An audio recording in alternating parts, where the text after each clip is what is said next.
So I think that the biggest soft skill really is learning how to build individual relationships with your people.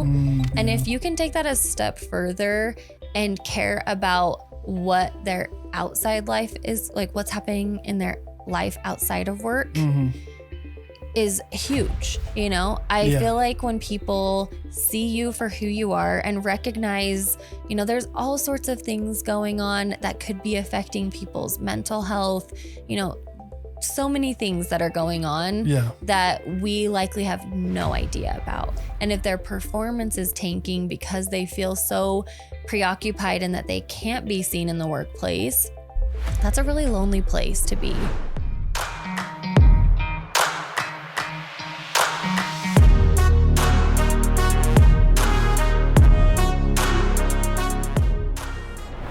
All right, Nichole, thanks for being here. Yeah, I'm excited. Thanks for welcoming me over here. Yeah, 100%. You do a lot of things. I do.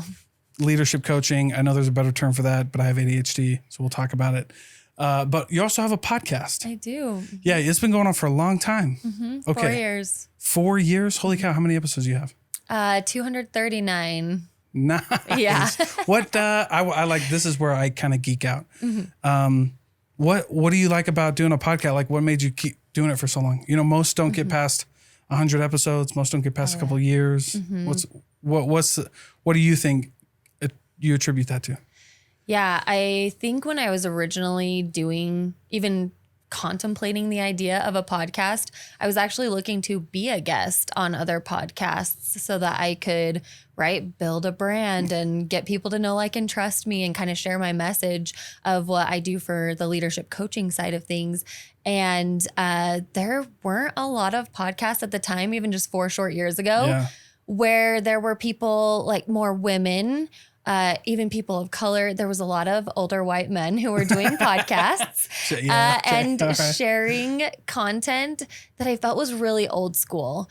And that just didn't resonate with me. And I didn't feel like women particularly should try to change so much about themselves to fit into this male-dominated corporate environment. So my friend said, I guess you better start your own. So I learned all the things, and it was not easy all the time. And trying to push through when no one was listening. You know, I look at my numbers and they're just sat at the beginning for a long time, and recently surpassed over 100,000 downloads. Let's go. That helps keep me going, and seeing the people that, you know, are frequent listeners and people reaching out saying that my message does make a difference is exactly what I need. And the conversations I have are, they're needed. And a lot of women that I have come on my podcast say, I don't know if I have something to offer. And we start talking for a few minutes and quickly jump into something that multiple women and people in general in the workplace would find value in. Yeah.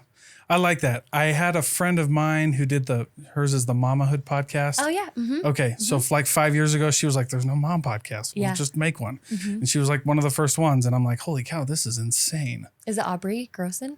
Aubrey and her co-host Marin. Yeah. Okay. Yeah. So Marin, I went to a retreat with Aubrey earlier this year. She's amazing. Yeah. Aubrey's great. Yeah. Her co-host Marin is who I know really well. Okay. So her Marin has been on the podcast. She's great, but she was companions with my wife on their mission.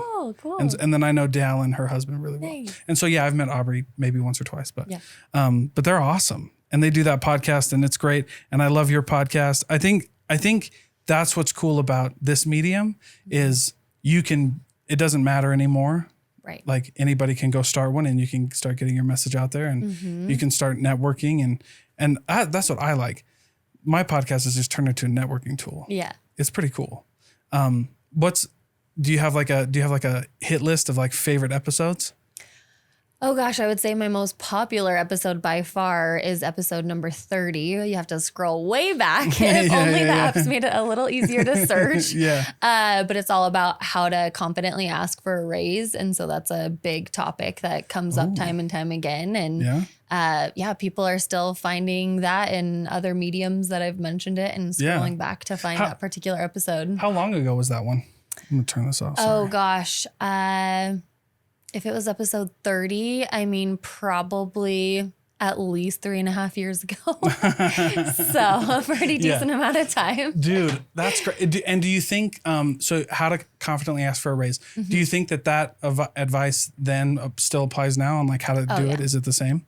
Yep. All the same kind of principles that I lean into, especially again for women in the workplace. Yeah. Not as confident. So I, lean into that piece there and recognizing how to start that conversation, because myself as a woman in the workplace, I did a lot of the quote unquote right things and hoped that I would be noticed.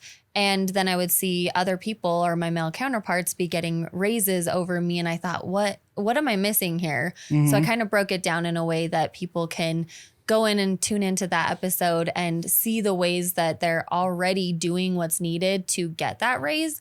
They just need to start the conversation. And I give some tips on that too. Okay, cool. So go listen to that one, but give me like the Reader's Digest condensed version. Oh, of the episode? Of how to ask for a raise. Yeah. So in reality, it's breaking down what was your job description initially, which I tell people, save that job description. You're going to look back at it and you're going to think you don't need it for whatever reason. And then you go back and look at it and you recognize for whatever reason to recognize the accomplishments first and foremost of what was originally listed.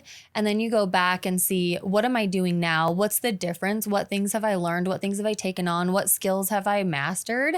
And then you're able to, in black and white, see the things that you're doing on top of the initial roles and responsibilities.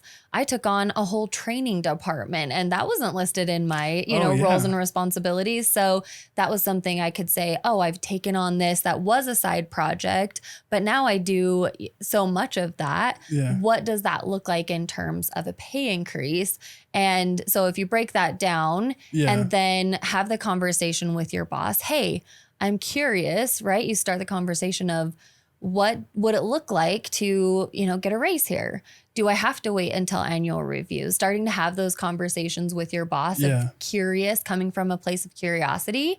Sure. Then having them go to bat for you, because I've worked in leadership positions for 12 years and I will tell you it's a mess when it comes to raises for the most part. Yeah. I see people that are like, hey, I got a raise for so-and-so. I'm like, oh, how did you do that? They're like, I just asked our boss. And I thought, oh gosh, I thought it had to be so much more formal.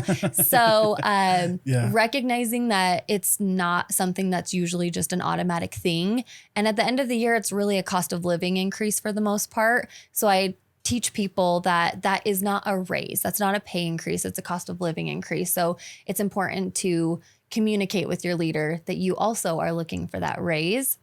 And the big point there is sometimes they'll say, oh, well, you are doing these things, but it's not a forever thing. It's a temporary project. Then I say, adjust your language to asking for a bonus, because you should be compensated for that additional project work that you're doing. Or for people, COVID's been, we've done the work from home. We've taken on roles and responsibilities from people who've been laid off. Let's communicate, hey, I've been taking on all of these other tasks since all these people were laid off. What can I be compensated for that? Yeah, yeah. What do you think is like the barrier for those conversations? Like maybe, because it's always kind of like there's almost like no safe space in work now. Like I remember getting in an argument with people, even people who I've had on this podcast, about the whole quiet quitting thing. Yeah. You know what I mean? Like I thought that was bullshit. I was like, they're like, you're quiet quitting. And I'm like, no, we're doing what we're supposed to be doing. Right. Like I save job descriptions because I'm the contract. Like I just feel like, no, this is what I signed. Remember that? Yes, exactly. And most job descriptions are terrible anyways. They're so vague. Yeah. So. And they would do that to you. So like they've done that to me. We're like, no, you see? But like, what do you think prevents those conversations from happening? A big part of it is the confidence piece of what makes me any different than this other person who's also not asking for a raise. So a big piece of it is confidence, recognizing what are you doing really well? What are the things that you're doing in addition to your job description? Because I think quiet quitting. And it's funny because I feel like there's so many terms that are bad on employees, but like, where are the bad terms about leadership, about companies, you know, like all of the layoffs, right? That's what I got in an argument about. Yeah. Somebody was bashing these quiet quitters and I was like, really? Because I got laid off because I was a number. Mm-hmm. Yeah. So when it didn't make sense for you, I was gone. Yes. So why wouldn't that work for me? Exactly. And that's when we started like going at it. Yeah. And I was like, no way, dude, stop it. I'm not buying it. Quit it. Well, I think, right. It's a way to get people to not ask for more. Honestly, I'm so curious, like, where did this term come from? Who started really talking about it? What's the origin of that? Because quiet quitters, in reality, we need people who are doing exactly what they were hired to do. Yeah. Right. Which another term is called lifers, right? We have these lifers at companies who people talk about as like a negative thing, but it's not. It really is a very important thing to hire people. Everyone talks about, oh, let's hire all these A players.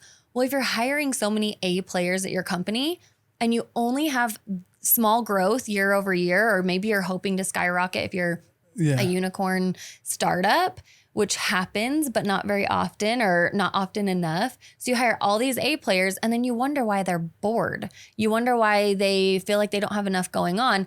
That becomes quiet quitting. And then all of a sudden you've changed this A player that you've hired that you thought was amazing and you know is amazing, but you didn't give them enough to do or enough responsibilities or extra projects or opportunities to grow.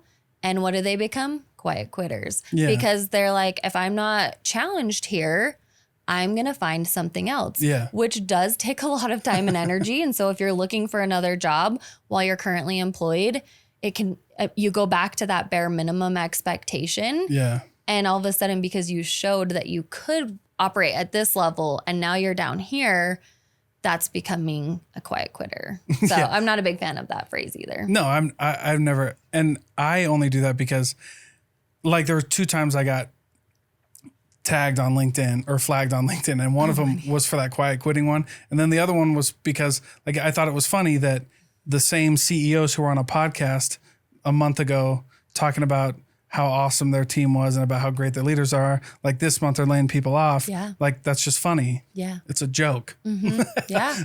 Like, and so, and then they tagged me for that because they're like, oh, you don't know what's being a CEO. I'm like, you're just true. 100%. I also wouldn't hire 100 people. Right. When every analyst on the country was saying, don't do it. Right. Yeah. Making some poor decisions. Yeah. And it's like, it's not my fault, dude. Frontline team members are often the ones that pay the price for that. Yeah.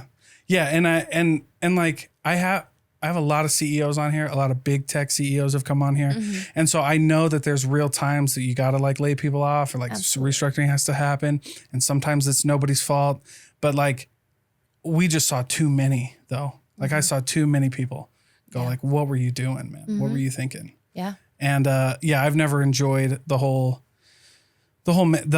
conversations with management thing. Like I've never been I just like, look, man, it should be easy because I'm in that boat too. But I feel like it is harder for women because they don't get, I mean, a lot of the times training gets overlooked. A lot of the times they get overlooked and it's kind of hard to see like, so I think what you're doing is really important. Thank you. And I think it's great. I told you when we met, I was like, I need to have more women on my show. Yeah. Well, another episode that came to mind real quick, Dalton, was I think it's episode 174. It's about office housework, a term that I hadn't officially heard of. And oh my gosh, that episode was so good because it really talked about women often volunteering for things that are not promotable tasks. So men often raise their hands very quickly for a project that they're not sure what the outcome's going to be, if it's going to be a success, where women are a little bit more hesitant because we like to see what's that bigger picture. Am I going to be successful in this? Because if not, I don't know if I want to tie my name to that. And typically men are like, I'm going to figure it out. I'll get help. I'll ask for help if I need it. Whereas sometimes women are like, I need to do this all on my own. And if I don't have it fully mapped out from the beginning, I won't succeed. So it's a lot of changing that mindset and coming from upper leadership to their direct reports and working with them on that. But oftentimes women are very much in the connector space. So we volunteer for things like, let me help plan the office holiday party, or let me help focus on recognition efforts that are going to help lift other people up in the workplace and have them be seen. But that isn't a promotable task because it's not so much, it's more of that connection and not so much tangible results. Whereas someone who took on a project and sees that through fruition and it's a positive thing, it's a success. That is, oh, let me add that tick to my resume, right? Yeah. So other things that women versus men are typically volunteering themselves for are not always the same in terms of weight. Yeah, that's a good point. And I like that you bring that. So how do you coach women specifically with this thing? Like, raise your hand anyway. Like you don't have to figure it out. Like, you know what I mean? Cause I've done that where I'm just like, ooh, this could be a colossal disaster. Like, I'll try it though. Yeah. I'll try it anyways. Yeah. And we need that, right? Yeah. A lot of what I do is helping people. And, you know, for my leadership development program, I offer to all genders, but the podcast really is focused on women, is coaching your leaders.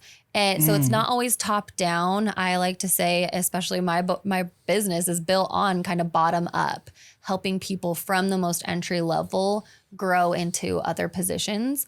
So and this is all learned experience that I had to do and test and learn and see what worked and build relationships with my bosses, is recognizing when I felt hesitant and going and talking to my boss after a meeting and saying, hey, I wanted to raise my hand on this project, but I felt uncomfortable because I don't quite know how long is it going to be? What is it going to entail? You know, what other departments am I going to have to be interacting with? And what is this going to look like? What does success look like?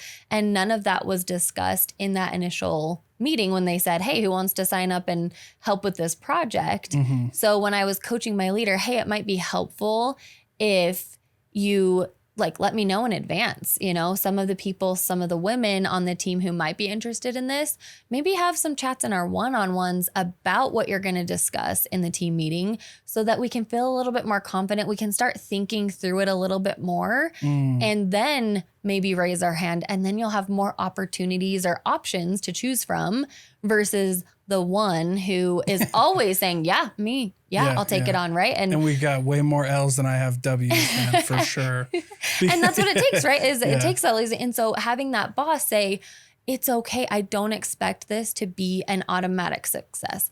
I don't expect it to have only successes along the way. And when there are things that are hard, or when you do reach a point where, you know, you jumped in and you were trying to swim on your own and then you were struggling and you started to drown, that's when you reach out for help. So setting up those expectations of the little kind of like pinpoints or progress points along the way, that would help me or a potential female feel more confident. Even men who are somewhat in that more feminine energy, that like not all men are blind confident raising their hands in meetings. So it's not just, you know, certain genders against certain genders.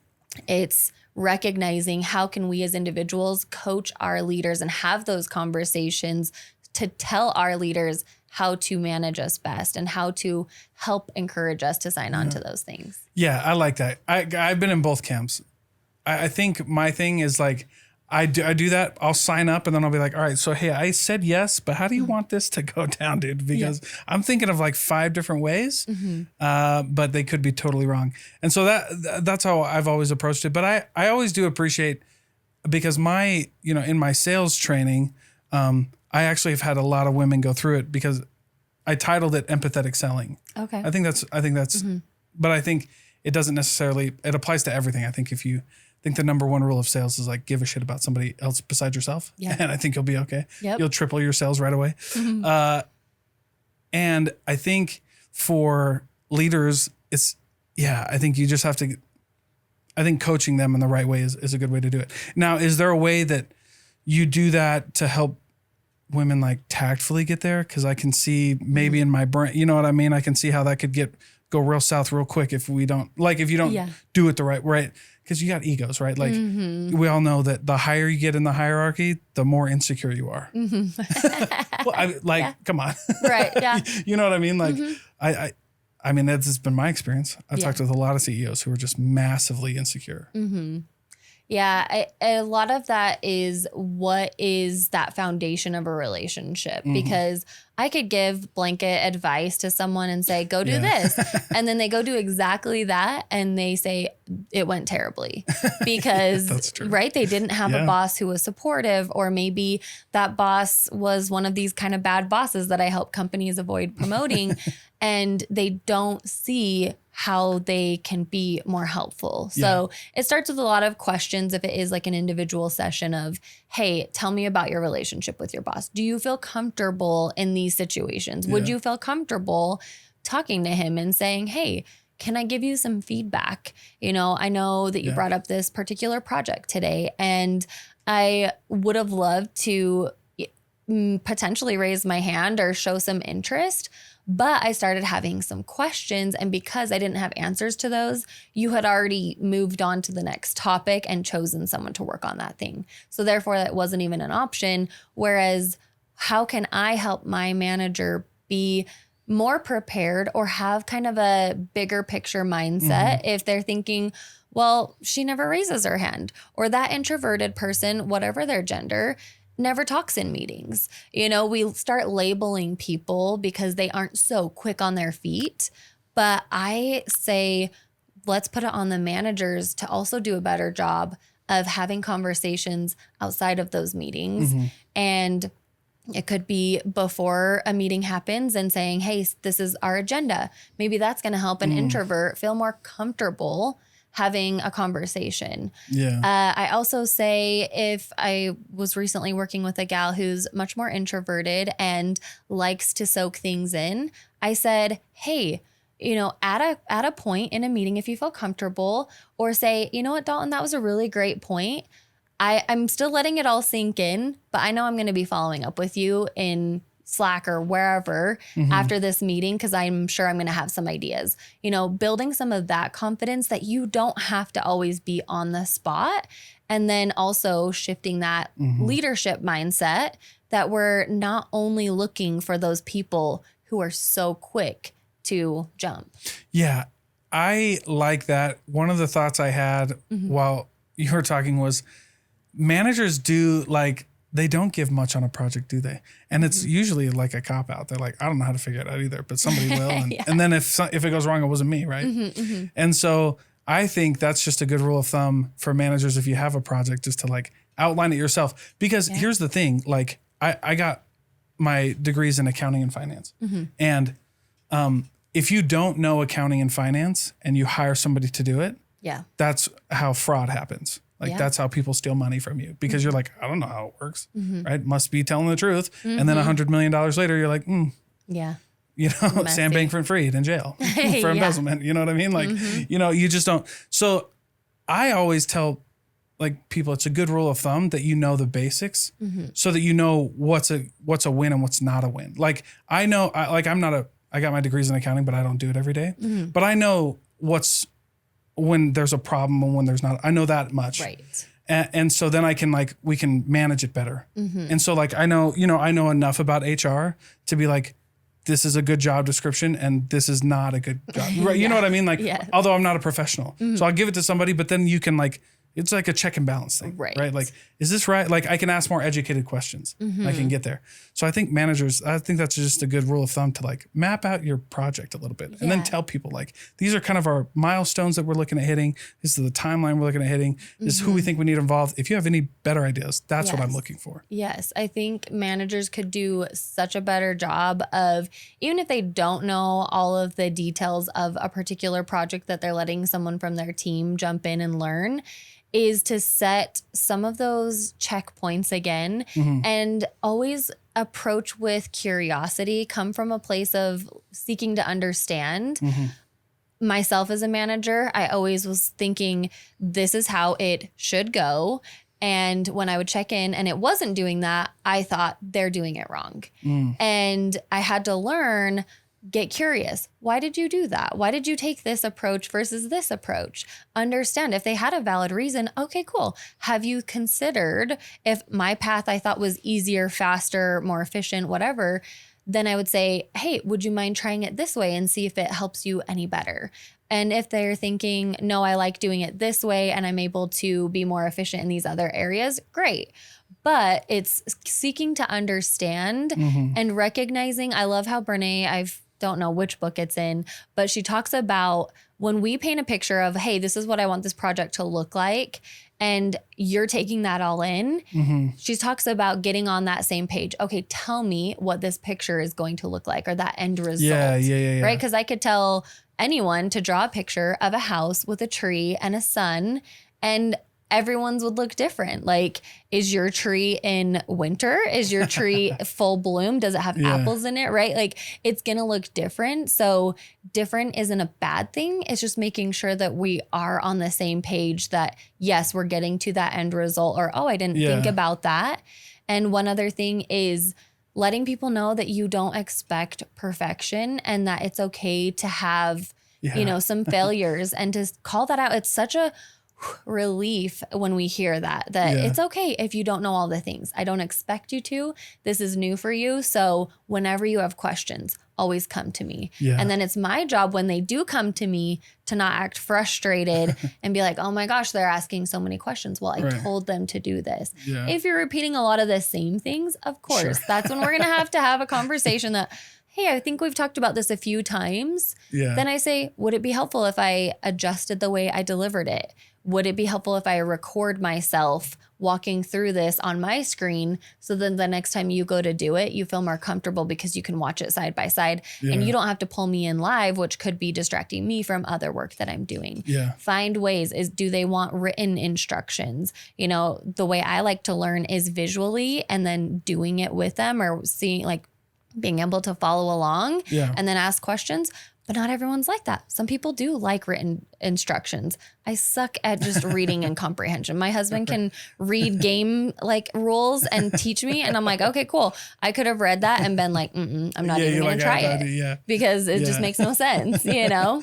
So. Okay. I like that. I had a bad boss one time, and it coined the phrase that I kind of run my life by, which is, if you have a zero tolerance policy, you have a maximum lying policy. I mean, everybody was lying to this guy.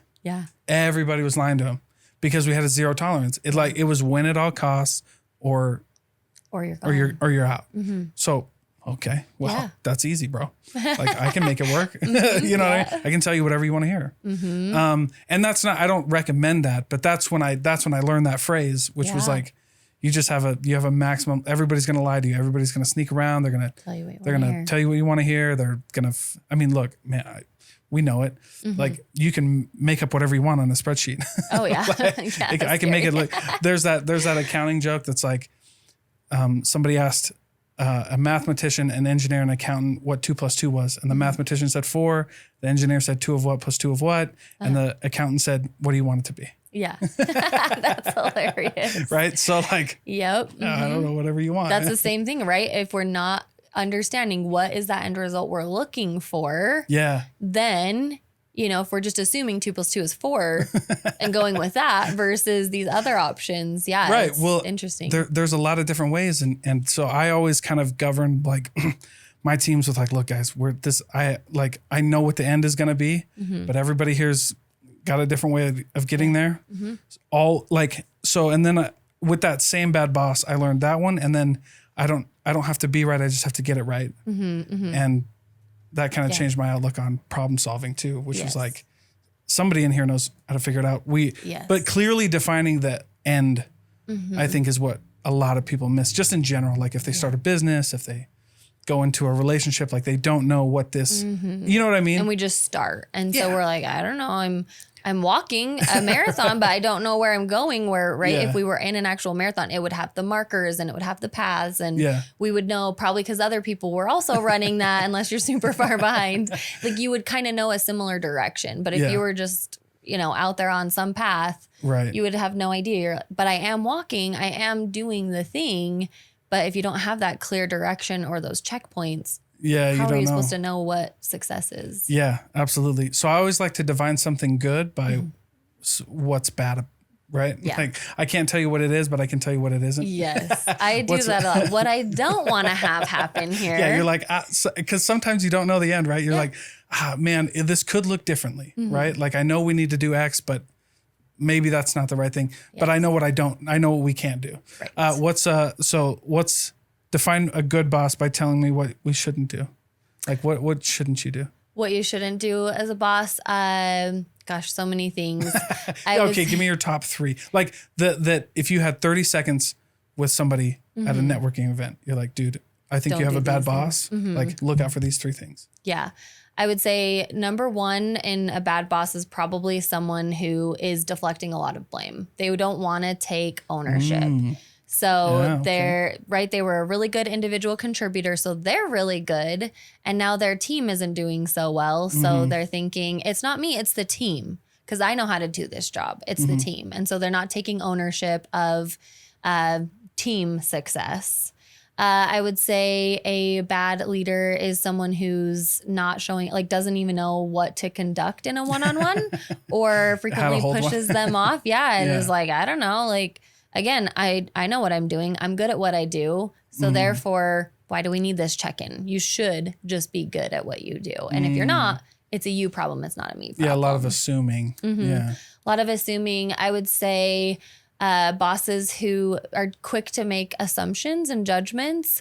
So again, in those team meetings where they're like, Dalton always raises his hand, but Nichole, she's kind of quiet, or like she always brings all these, she's wanting to give all these different opinions on why we should consider or talk through, or the whole devil's advocate, and I never want to talk through that because I already know what I want. So they're not welcoming of that kind of team environment, and they're making those quick judgments, again, of someone who's maybe a little bit more introverted or quiet in a meeting. They deem them as they're never going to be a manager because they never talk in these meetings. Yeah. So therefore, they don't have leadership potential, which is why a lot of people who do get promoted are the ones who are the louder or are raising their hands or talking the talk, but not walking the walk.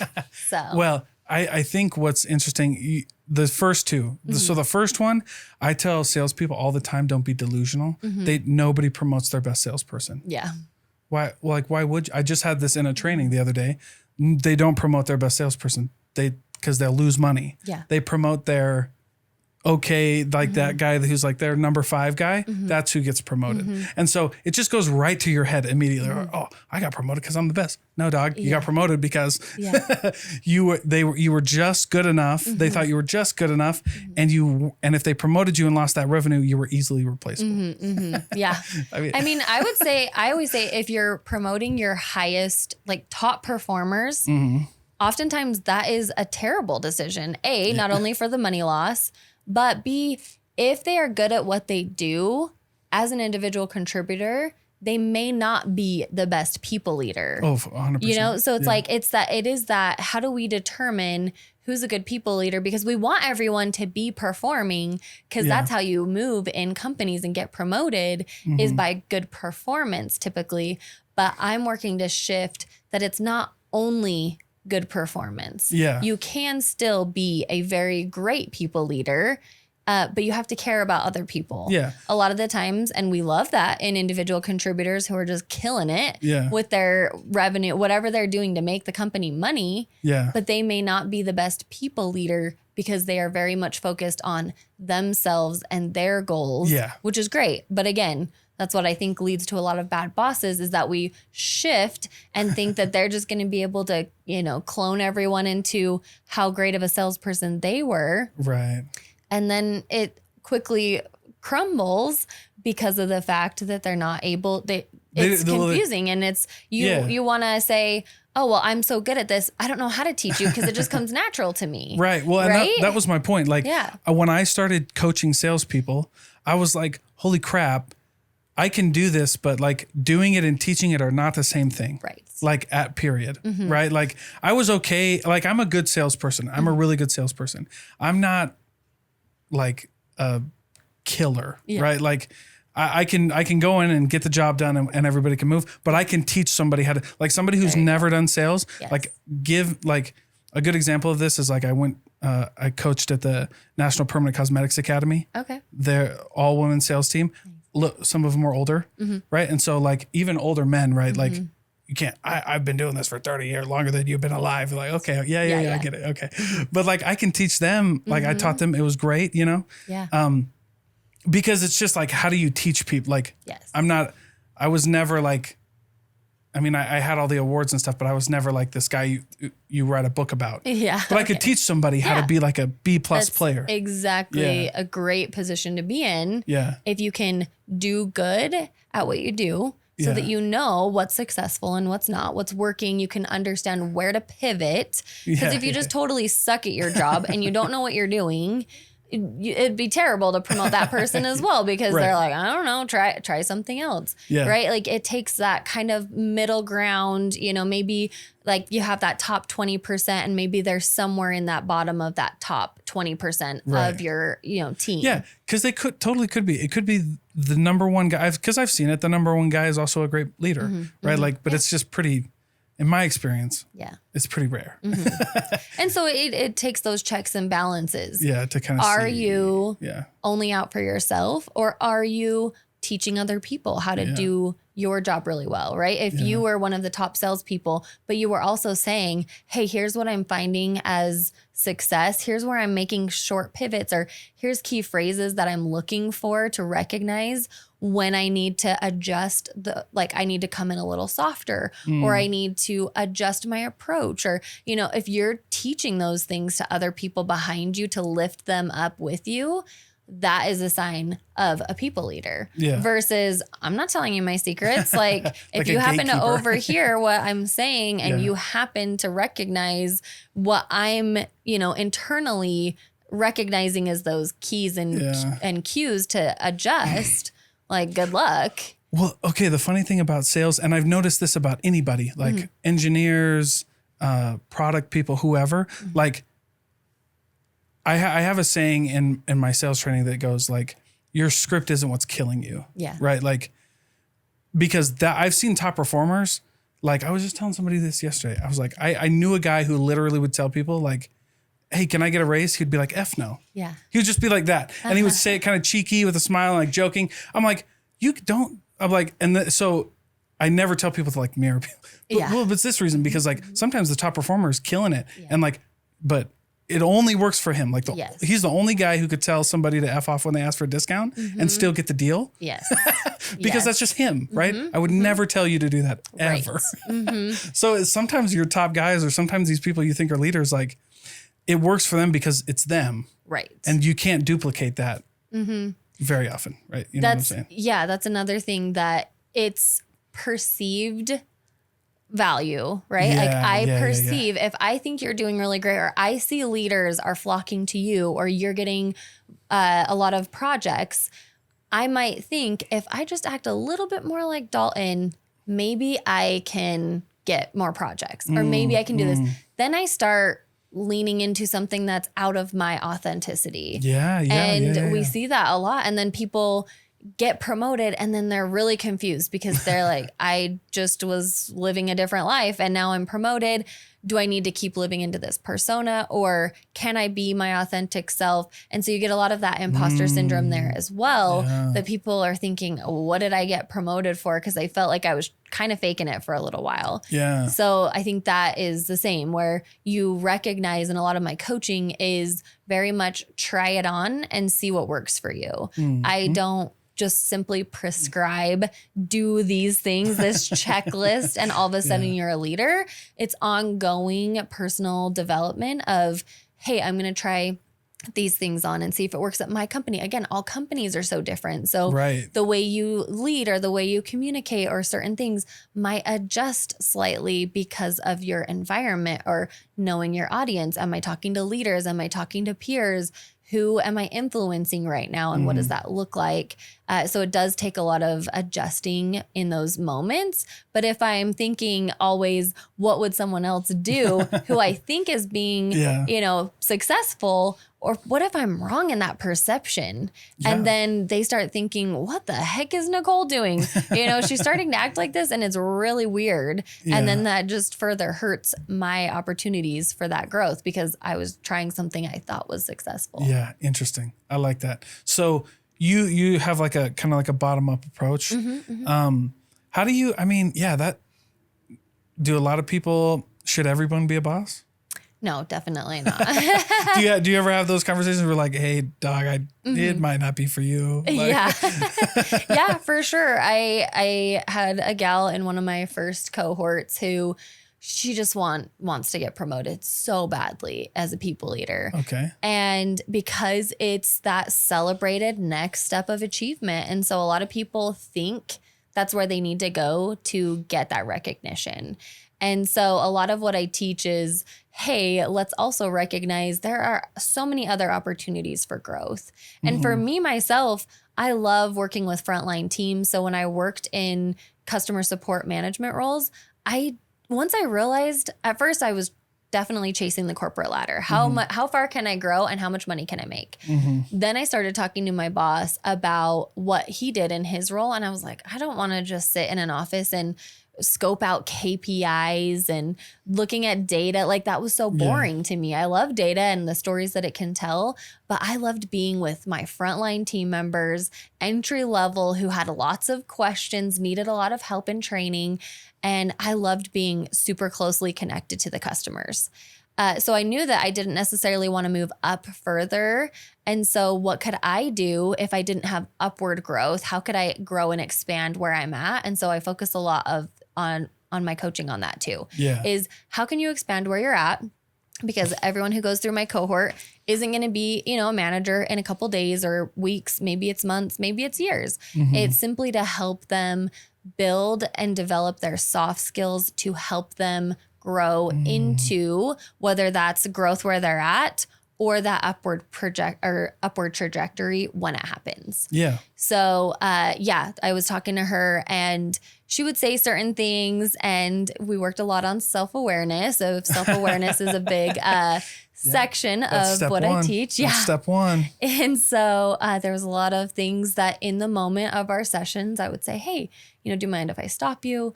I would talk about, sometimes going a little bit extensive into rambling, or I would say something like, hey, do you recognize in this moment how, your boss might have felt? Because she was sharing some information that she had shared. And in the end, I follow up in my cohorts. The last week is one-on-ones with the individuals from that particular cohort. And I talked with this person and I said, look, I know you're not happy where you're at. I know that you think that people leadership at this company is where you think you should be. And I don't think that's where you need to be. And I said, how does that feel?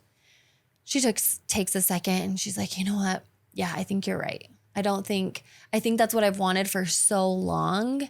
And it just I've been trying to fit myself into this and it's not working. And so there's the whole idea of you're on the right bus, but you're in the wrong seat, meaning maybe you're at the right company, but you're in the wrong department to grow in. Or maybe you're in the right role and you do really well at that and you're just at the wrong company. So right seat, but the wrong bus. And so we talked a lot about that. And I think it was giving her that permission that like, you're not expected to move into this to be worthy of being a great individual or a great person. Yeah, or good at what you do. Exactly. Yeah. So it was shifting. She wanted this so bad that her performance in her current role was really tanking. Yeah. Like progress improvement plans, because she wasn't succeeding because she had her eyes so focused on that next step in her career. So we talk a lot about, hey, when does it make sense? When does it not?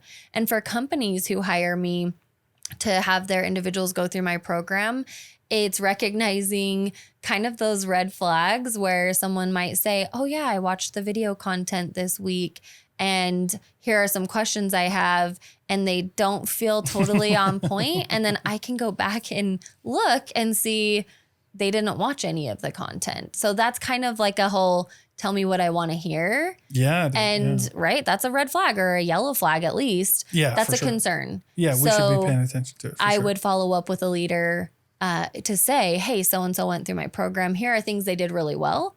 And here are some of my potential concerns. If you were to promote them into a people leadership position, here are some of my concerns or things that I would really work on before taking that next step. So I'm never saying, don't ever hire this person. You're probably, hopefully as a leadership team, recognizing some of those strengths. Yeah. And it is just about fine tuning and tweaking. I think there's a lot of things that we can teach people to be better people leaders, but it is a huge adjustment from team member to team leader. Yeah. And that's hard. That's a tough transition without help or guidance. Well, yeah, without any help or guidance, but man, that is such a, like, I remember my first team, I was like, holy crap, dude.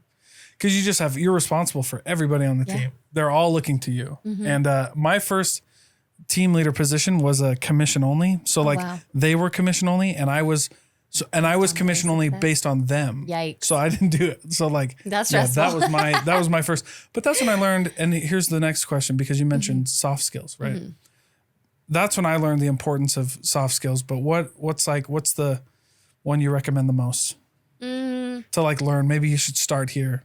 Yeah. Because there's so many. Right. But I mean, I know we've talked a little bit about self-awareness. I think that's a good one to lean into is how am I being as a leader and having some of that self-reflection and asking for that feedback. Yeah. Really, it's all about building relationships with people and recognizing how you can support people, right? You talked about how you mentioned with sales. It's like, if I just give a shit about something else, if I start caring about their success, because you easily could have gone into that and said, my job, my money and my family livelihood is betting on your success. Yeah. And it is, it's out of my control because I'm expecting you to perform for me to get paid. Yeah. Right. Yeah. And so you could have come in and been like, you're not doing this. You're not doing that. I need you to fix this. I wouldn't have said that. Yeah. Right. And there are leaders who actively do this all the time.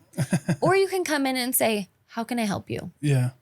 Where are you getting stuck?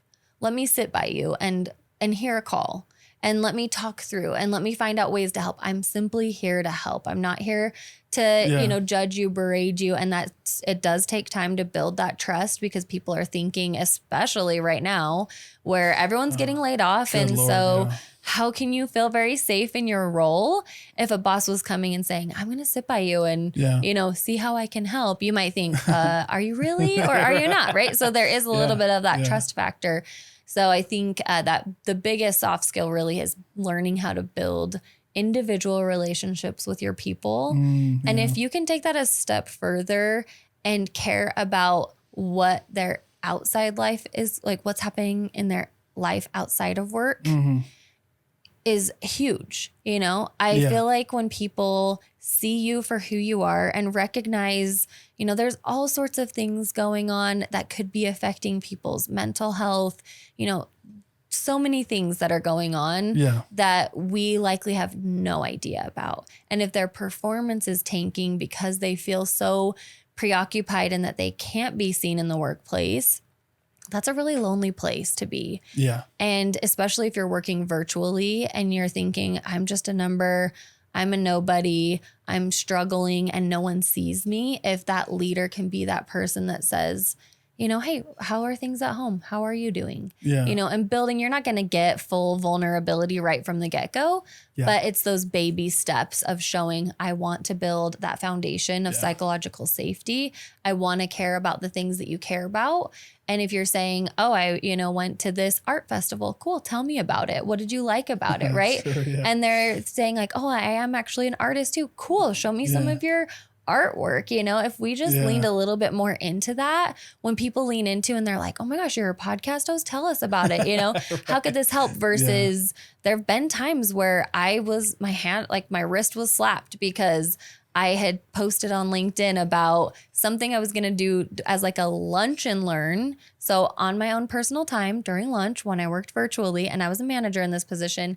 And I had my manager reach out. I was still new at this job. And he said, hey, I just want to let you know, people are talking and they're worried about this whole idea of a LinkedIn lunch and learn. Good. And I instantly shut down. Was it something that you were teaching at the lunch and learn, or was just that you were having one? It was one post that said, hey, I'm thinking about doing a lunch and learn.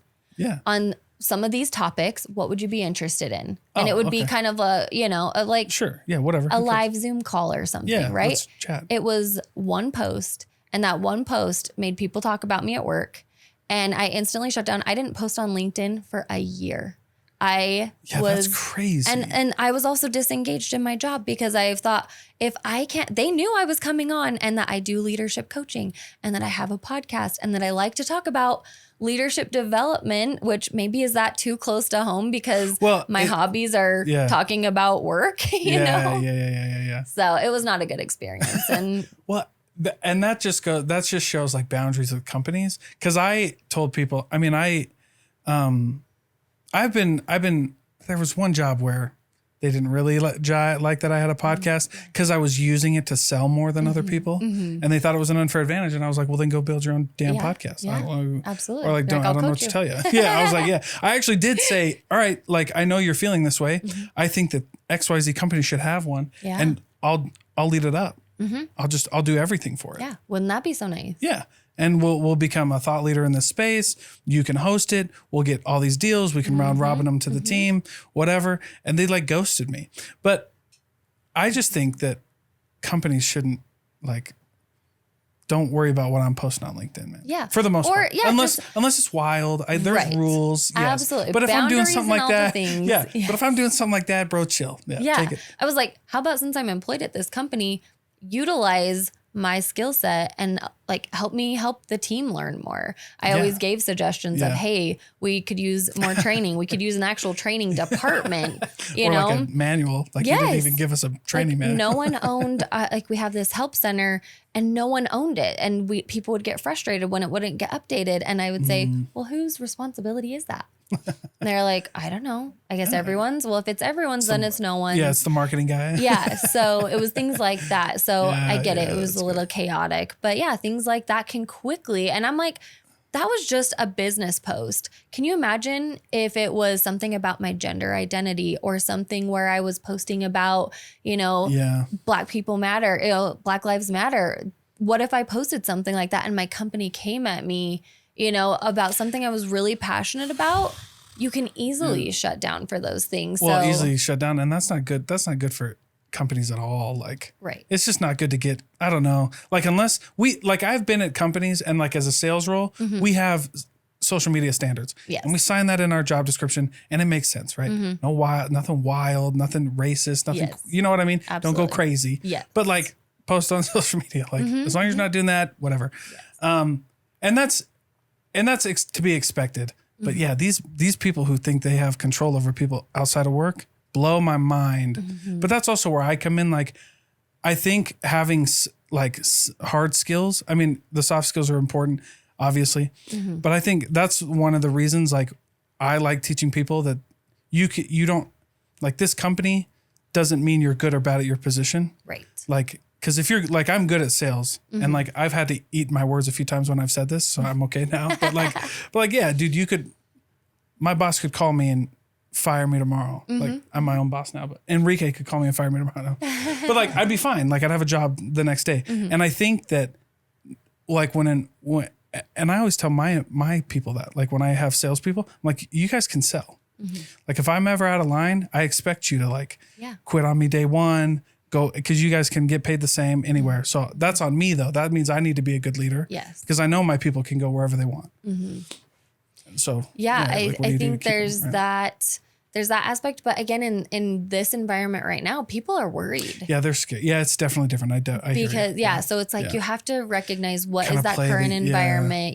So even though I might be really good, people are having a hard time finding jobs. I know, I know right? Silicon Valley marketers who can't get a job right now. Yeah. So it's you could be so good at what you do and still not find work. So then you're in one of those environments where you're thinking, what am I doing? So there are those times where I think it makes sense to play the game a little bit. Yeah, disengage a little bit, still do your job really well. But if you recognize there's not growth for you at your company and that's what you're looking for, or you feel like you're not seen or heard from your leader, absolutely you should be thinking about your exit plan and starting to network with other people from other companies so that when a good opportunity arises, I've seen so many people that I even deemed as not great employees, or how could they be successful anywhere else because of my one interaction where they made a mistake. And I've made plenty myself. So I'm sure people think that, like, who is she to be coaching, leadership development, right? Yeah. But then I see them go off to these other companies and succeed in much larger roles than I've ever held. And I just have to sit and be like, I'm so glad they learned. I'm so glad they kept pushing forward. I'm so glad they kept trying, even though our company deemed them as a potential failure and that they didn't work out here. I'm so glad they found something else. Yeah. Yeah. Well, it's just different. Like, I've been at companies too, where like, that was just, everybody was like, it wasn't a good look for anybody. Like, we were all at the company. Like, I remember one specific company, that after they had this huge layoff of all the salespeople, like every salesperson that I was close to was in a management position. And so it kind of just it went to show like what kind of team we actually had there, because like we all got laid off and now they're a director. They're a VP. They're these guys right there, an owner, whatever. And I'm like, and then I go back and talk to people like that, because it was just wild. Like, everybody was stressed. We were fighting. Like, and so I tell people, I'm like, look, man, if I ever said anything that was crazy, that was not a good look. And then everybody kind of feels that, right? Like, we were all stressed. We were all saying wild stuff. But then you flourish at somewhere else. You're not in that environment that was not conducive to your growth, right? Or your success. Exactly. What wild stuff. I think, but yeah, the word that came to mind when you were describing that is just a word that I live by. Like, I just love this word, empathy. You just gotta just care. And so I'm going to play devil's advocate for a second. I'm wondering if you can help me. Absolutely. Because there's a lot of times men don't like, if somebody came up to me and was like, I'm an artist, I'm probably not going to ask you to see your art. Like, you know what I mean? Like, and I would now, like, but there was a time when I probably wouldn't have. Yeah. What do you do? Maybe, I mean, I know it's a big humility thing. I know it's a self-awareness thing, but is there maybe a thing that, I don't know what I'm trying to ask, but like, is there a way to overcome that? Like, or maybe, okay, you don't have to ask them what their art is every day, but there is a way to show that. So I think it comes, right. If no one's listening to podcasts like these to grow, then they're not in a place to maybe hear certain messages that will help them get there. That's fair. So you have to recognize, let's say if I am a director and I have all these managers and I'm like, why isn't this leader doing this thing? So that's where it can start from the top is, hey, I want us to care about our team. And again, that starts from that top part of, if my manager cares about what I'm doing inside and outside of the workplace, then that gives me permission to do the same. So it's kind of when you're breaking chains a little bit, where when I worked at a company that was very much like, you can't fraternize with your team members. You cannot talk with them outside of work. You cannot hang out with them outside of work. Whoa. It was a big no-no. So if you did it, it had to be very hush-hush. And that you couldn't ask about their personal life. So it was very much, if they were at work, you talked about work and that was it.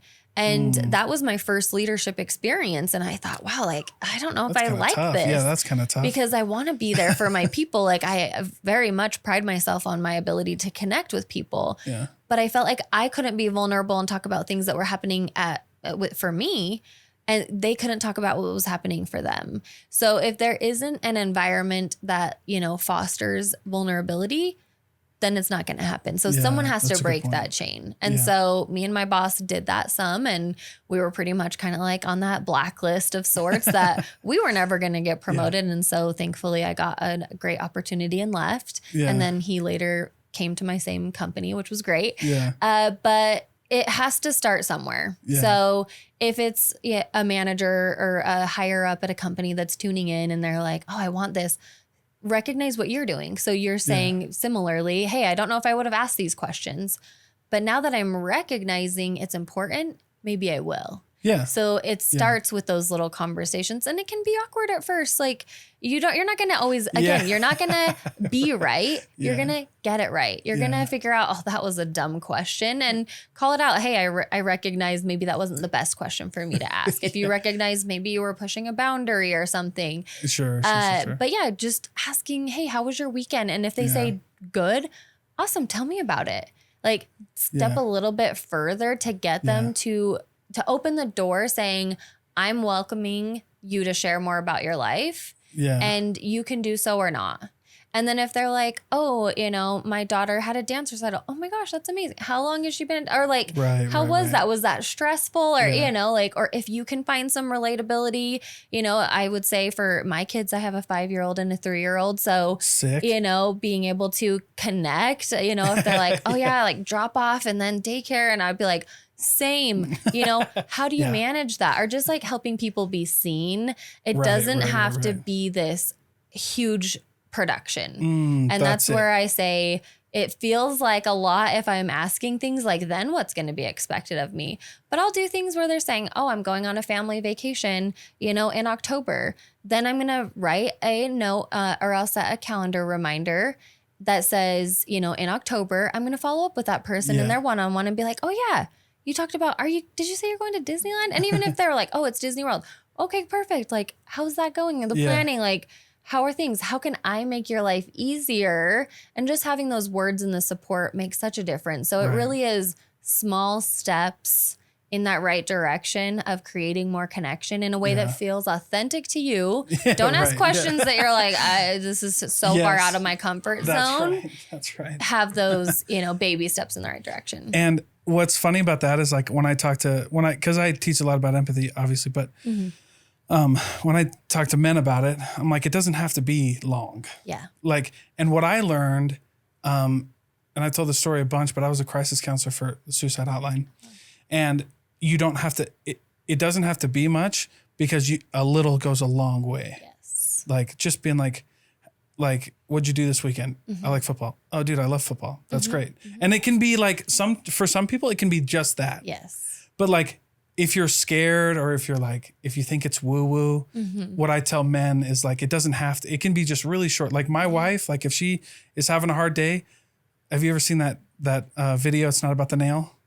Oh yes. Okay. Yes, sometimes it's like, I don't have the emotional energy, right? But sometimes like, I'm so like, that's so hard, babe. Yeah. And like, that's all we say. Yes. And now we're good. Yeah. We don't like always need the logical fix it solution. Right. And it doesn't have to be long either. It doesn't have to be like, okay, well, tell me about your day. Let's break it down for an hour. Right. It can be like, wow, that's great. You went to Disneyland. I love Disneyland. Let's chat about that. Or like, let's circle back. Let's come back to that or I'll remember it, do a calendar reminder. Yes. But I always tell, especially men, like just, you don't have to fix anything. It doesn't have to be this long session. It can just be really fast. But like, it has to be authentic. Yes. Like don't brush people off. But like, if you genuinely mean it, it can be a couple minutes and you can get your people can be set forever. They can be like, oh wow, he listened. Well, and that reminds me, when you're talking about kind of authenticity and just simple, it reminded me of this. I went to an event recently at Kiln, and this person came up to me and we were kind of doing some introductions, right? This person comes up to me and we were kind of like, hey, what's your name? You know, like finding some initial kind of friendships before we go into this, you know, event.